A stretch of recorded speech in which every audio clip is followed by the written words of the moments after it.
All right, buenos dias. Welcome to the vlog. I'm getting a partner training session in with Braden today up in Carlsbad area. I don't think that Braden's ever been in the vlog before, so I'll introduce him, have him tell you a little bit of his backstory as a player, but good player. I think he's also a fullback, so we'll get probably some position-specific fullback training in today. And yeah, that's about it. Then come back and just a normal day. I'm all done with all the wedding stuff, back from the honeymoon. Everything's all good now. So it's gonna be like the afternoons, and it's just a lot less hectic with all the errands and preparing for all that stuff. So feels good, feels good. All right, let's get into it.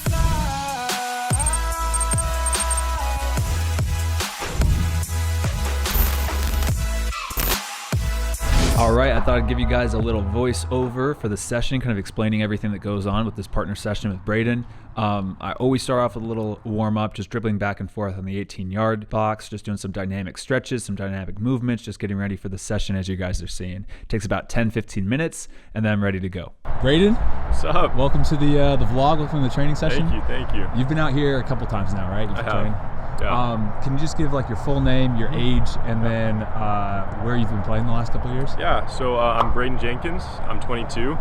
I played last year with OCSC just a little bit, and then just a couple of UPSL teams. And then I went over to England, had some visa issues, and went over to Iceland to play with Throther in Reykjavik. So that's pretty much it. Yeah. And next year, do you want to talk about next year? Next year, I'm going back to Iceland in January, so pretty soon here. Yeah. What day do you leave? January 6th. Okay, yeah. That's coming up. Coming up. And then what's crazy is you played last year with the team that I went on trial with back in 2015. Which is crazy. It's a small world. Yeah, small world for sure. Did you like it there in Reykjavik? Cold, but yeah, I love it. Yeah, and small, but it's so fun. Yeah. Awesome. Good level. All right, so we'll get in a little partner session, just me and Braden, and then we'll get out of here. Let's do it. All right, the first drill that we have is this trapezoid pattern pass, and the specific variation that we're doing is an inside touch across the body. So we're going to do 2 bounce passes there, and then that's the inside touch. So bounce with the left, come over here, bounce with the right, take a step back, and then inside of the foot with the left foot over to the opposite side. And then do the exact opposite with the opposite feet on the opposite side, and then that's it. Just going back and forth doing that same pattern. And the goal of this is to like make every single pass one touch on the ground, skimming across the ground with the perfect weight for both the passer and the person who's actually doing the drill. So these little details of these passing drills, it's just, I think, is a huge thing that separates pros and amateurs of how consistently their passes are and how sharp all of their touches are. So anyway, I'll let this play out, and then I'll come back to you on the next variation.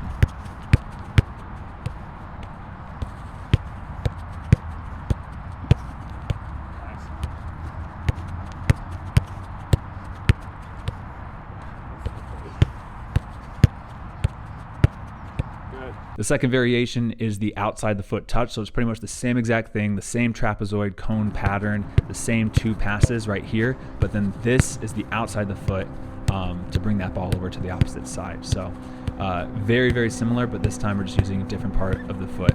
And then again with this touch, we really are focusing on making like the weight of the touch perfect, so it's going across like into space, but not too far where it's going, getting out of control.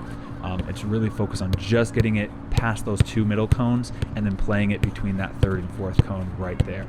So we'll let this play out again, and I'll see you in the 3rd variation.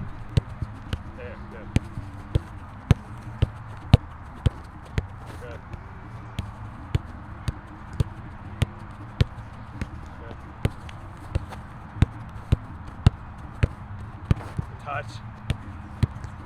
Here's the 3rd variation. This time it's inside of the foot touch, but instead of going across the body, we're going to open up our body and take that touch to the opposite side. So you can see here, opening up the body and using the right foot this time on this side, and over here using the left foot, opening up and playing it over there. So same exact thing, same principles, just kind of positioning the body a little bit differently and using the similar part of the foot, which is positioning our body and turning and opening up so that touch works out there.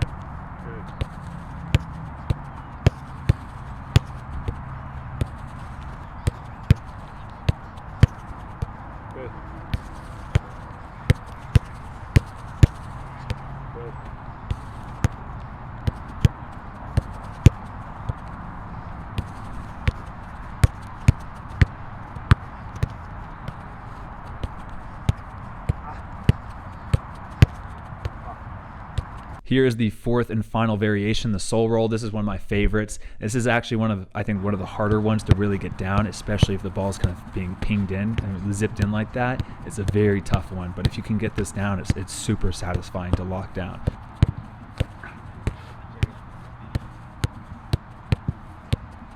Very good. Soul roll's tough when you ping it like that. There, good. Good.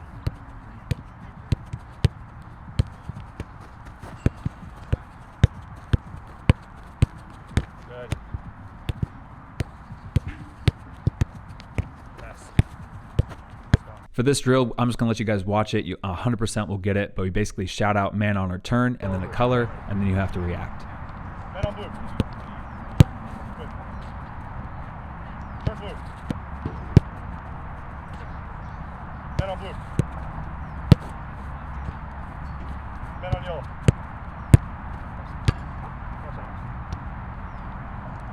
Man on yellow. Turn yellow. Oh, damn it. Man on blue. Man on blue.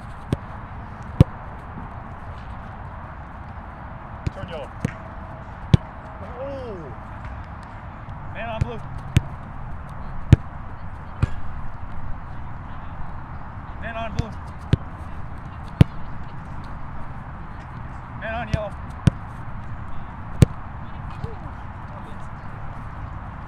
Turn yellow. Turn blue. Man on blue. Man on yellow.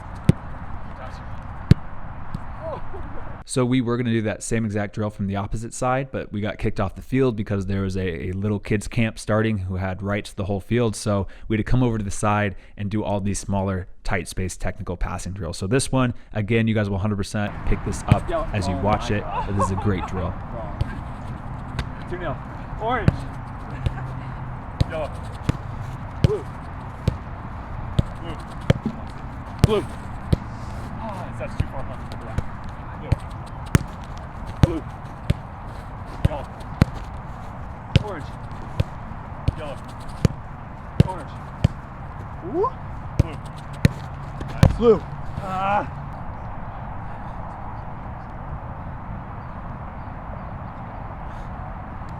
Blue. Blue. Blue. Yellow. Orange. Oh. Blue. No. Yellow. Oh. Blue.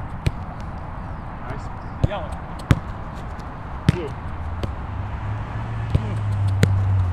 Blue. Yellow. Orange. Yellow. No, no, no.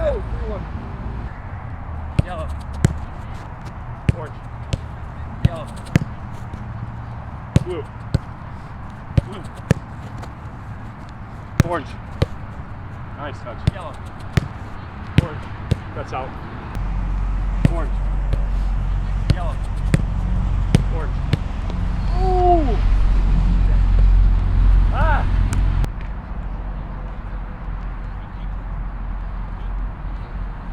2-1. Orange. Yellow. Blue. Woo, good touch. Blue. Blue. Blue. Orange. Blue. Orange. Yellow. Blue. No. Yes. That's the one I lose. Blue. Blue. Blue. Nice touch. Blue. Blue. Orange. Blue. Blue. Orange. Dude. Needed that one. For drill number 7, another reaction style type drill. I'll let you guys just watch this because you'll be able to pick this up pretty quick. Yellow. Yep. Yellow. Yeah. Nice. Small. Big. Yeah. There we go. Orange. Yeah. Yellow. Yeah. Touch. Orange. Nice. Blue. Big. Good. Orange. Good. Small. Touch. Yes. Yellow. Good. Big. Good touch. Small. Good. Orange. Good. Yellow. Yes. Orange. This is the same exact drill, but the second pass we're kind of popping up in the air to make it a little bit more difficult to take that first touch. So the second pass is intentionally bad. Yellow. Touch. Yellow. Big. Nice. Big. Good. Orange. Small. Small. Yes. Yellow. Yes. Orange. Yes. Big. Yep. Small.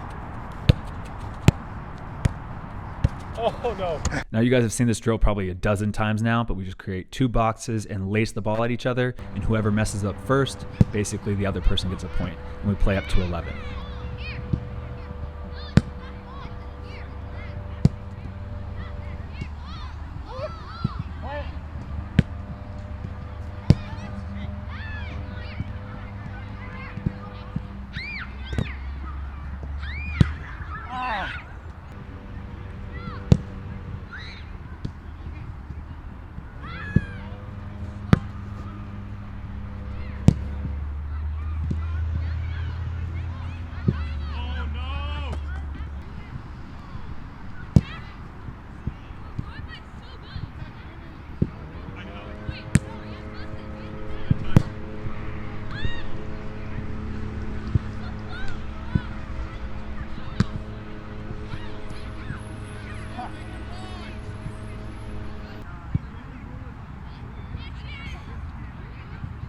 Now, instead of lacing the ball like on the ground or driven, we're just going to clip the ball up in the air and try to land the ball inside the other person's box, or, you know, around it, giving each other a little bit of leeway around the outsides of the box. But same thing, playing up to 11.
And as you guys have probably already noticed, whenever one of us would lose, we would do 20 push-ups. So it was like a little punishment to make the games even more competitive than they already were. But that was the training session. Great training session. Even though we got kicked off the field, we just adapted and still had a very technical session. Really good session. It was like 2 hours and 20 minutes.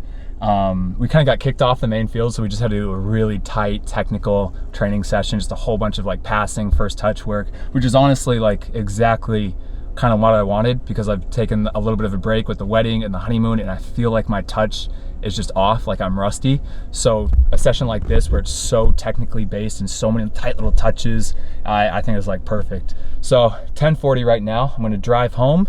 I have actually a call with my agent, really kind of figuring out next year and talking about that, because I still haven't signed anywhere. I haven't really got a contract offer yet. So kind of dealing with all that stuff that comes with being a free agent. And then later today, just kind of enjoying my time down here in San Diego with Mimi's family and some of my friends, going out to dinner tonight. So should be good. All right, so I just had a fantastic phone call with my agent and the president of OPSM, which is my agency. And apparently over the weekend, I got 2 contract offers, one from a team in the USL and another from a team in Finland. But the team in Finland, I don't know if it's going to be 100% like I would want to go there, because it's kind of like not the division that I was looking for. But you know, it's good to always have a contract offer. That's always great. But the team in the USL seemed like they're really aggressively like searching and coming after me. The verbal discussions of the salary and the housing situation, everything were really good. And I would love to go there. So I'm really, really happy with that. But you know, it's all words, it's all verbal. I haven't got the actual physical contract. I haven't put any pen to paper. So I want to keep everything kind of private until it all gets solidified, or hopefully when it does get solidified, because I've had verbal offers before and then things fall through. I've had that happen multiple times.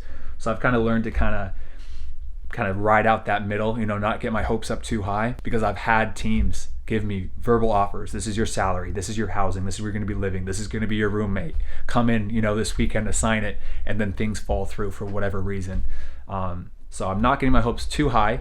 It's a very good phone call. I'm very happy with it. It seems like it's going to come through. They said by the end of the week, today's Monday, so they said by the end of the week that hopefully I'd have the physical contract and I can put actual pen to paper, but we'll see. But very, very happy right now, and pretty stoked. I really want this to work out. And then once you have a physical contract, you can always go and reach out to other teams and try to like leverage it and see what you can get elsewhere. But I mean, from the numbers they're saying, that's going to be hard to beat. It's a great contract. So cool. All right, I need a shower, but great phone call. So we are currently driving to, what's it called? The Wild Animal Park, which is like a safari type thing in San Diego with a whole bunch of animals, and you gotta look at them. It's like the zoo, but they're in their like natural habitats. They're not from San Diego, but they're like, they have more space and you can like safari and stuff. So Yeah. It's fun. And then second thing, I don't know, you guys have probably noticed, but Mimi's hair is a little different. Just a little bit. You want to talk about that? It's my new wife, Yeah. actually. Yeah. I got married to Mimi. Now this is Moo. I locked him down and then I changed everything. No, I've been wanting to do it for a while. I just, I've been blonde my entire life, and I've been highlighting it since I was 13. So my hair just was not in like very good condition, and I didn't want to do it before the wedding because I didn't want to like look completely different on the most important day of my life. So I waited until after, and I just kind of pulled the plug. So Yeah. And then the other thing I wanted to talk about on this too was, I told you about the contract offer, the numbers, the team, obviously everything. What's your thoughts on that? Oh, me? They're talking to them. Yeah. My thoughts are, it sounds like really promising. Like, Yeah. I feel like we've heard a lot this offseason, like, oh, these people are interested, like, da-da-da. Like, I feel like you've even gotten, like, kind of, like, verbal contract offers, and, like, the next day it just, like, falls apart. Yeah. So this one, like, actually sounds legit, and it's in a beautiful location. You're not saying, like, where, right? I mean, it's just, it's a place that I would be excited to be in. Yeah. You know? I was really pushing like to try to get into a really good setup in Finland, and I was like, my profile went out to a lot of different teams, like ranging from the first division down to like the second division, and like Mimi kind of said, there was a lot of interest and a lot of like, yeah, you know, we'll get back to you and we're interested. And then just like being a foreigner is always difficult. Yeah. Being older is more difficult. So Older. they would sign domestic right backs and go, yeah, we don't need it right back anymore. So it was a little like, it's been kind of disheartening to get told no so many times over there. But yeah, I could see, like, recently I could see your mood. I don't know what the word is. Yeah, but not mood, like your hopes. I could just see your hopes like dwindling. Yeah, and I was like, it's only December, you still have January. Like, I feel like this is actually the time when things do come along, because teams have finally like gotten their together. You could say shit. Gotten their shit together. You know, like they know like what they need and like how much money they have and like everything. Because at the beginning of the off season, I feel like that's when everyone's just like throwing things out. Like, we need you. So I wasn't worried, but I could see your hopes like kind of going down. The worry for me wasn't that like I wasn't going to find a team, because it always ends up working out. But the worry for me was that I would be at a worse setup. Yeah. Like, take a step back, take a step down. And that's like, I really didn't want that when I felt like I'm in what I feel like is the best I've ever been playing. I really wanted to take a step up, or at the very least, a step to the side somewhere else. Oh yeah, so it's exciting, but again, like as always, whenever I talk about it, I'm talking like the roller coaster of emotions that you go through. Like, it's so good to not get your hopes high when you hear good news like this, and to not get your hopes low when you get told no so many times. And like, even like I just been saying, to try to go and keep your head as level as possible through it, because then you don't go through such crazy highs and dips. But that's easier said than done. Like, even I've been saying, I've been kind of feeling a little bit starting to go towards the low, just being told no, or we're going in a different direction so many times. So even on this good news, I really want to try to stay level and not like all of a sudden start being like Googling Like going Zillow homes in that area and doing that kind of stuff. But we'll see. Hopefully by the end of the week, before Christmas. I think it's only human though to like not get your hopes up, but just start thinking about like the possibilities, you know? Like, Yeah. I wouldn't get mad at yourself for doing that. Yeah, but I try to stay really level. Yeah.